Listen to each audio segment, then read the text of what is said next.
谁能拒绝空气炸锅带来的这种极致酥脆？大家好，我是焦妈。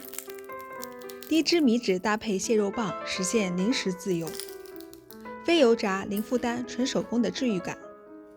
在家你也能轻松复刻。我们先在一个比米纸大一点的盘子或者锅子里面加一点温水，然后取一张米纸放入水里面，米纸一面沾到水后马上翻面，再浸泡15秒。15秒后把米纸取出来，这个时候米纸还是有一点韧性的，没有完全变软。随后我们把泡过水的米纸放到铺有烘焙油纸的盘子上，油纸可以起到防粘作用。取一根从冰箱里刚刚拿出来的蟹肉棒，去掉外包装后，把蟹肉棒放在米纸的一侧，靠近边缘位置，然后把边缘部分的米纸把蟹肉棒卷起来，把整张米纸将蟹肉棒包裹住。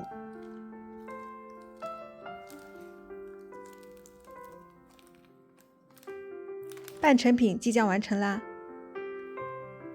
我们再把多出来的米纸剪掉，因为我买的蟹肉棒比较长一点，如果是短款的蟹肉棒，可以在浸泡米纸前将米纸按照蟹肉棒大小减小。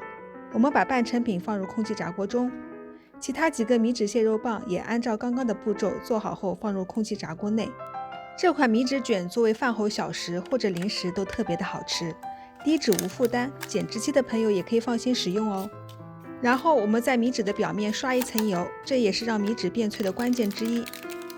再撒一点熟白芝麻和熟黑芝麻做点缀装饰用。然后将米纸蟹肉棒放入空气炸锅内，设置200度6分钟。不同的空气炸锅功率有所不同，可以按照实际情况调整哦。6分钟后，我们取出米纸蟹肉棒，将米纸蟹肉棒翻个面。第一次烘烤已经带走了蟹肉棒和米纸的一些水分了。第二次烘烤会让米纸整体变脆，同样的再刷一次油，撒一点熟白芝麻和熟黑芝麻，继续放入空气炸锅烤200度6分钟。为了避免烤糊，最后几分钟可以提前拿出来看看烘烤情况。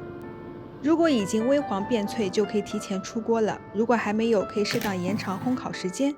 6分钟后，又脆又香的美味就做好啦。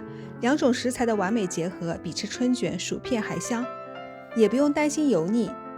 如果你也喜欢这个视频，记得点赞加订阅我的频道哦。最后再撒一点点椒盐，让味道更升级。整个脆脆的口感让人吃了就停不下来。最后感谢大家收看，我是焦妈，我们下期再见。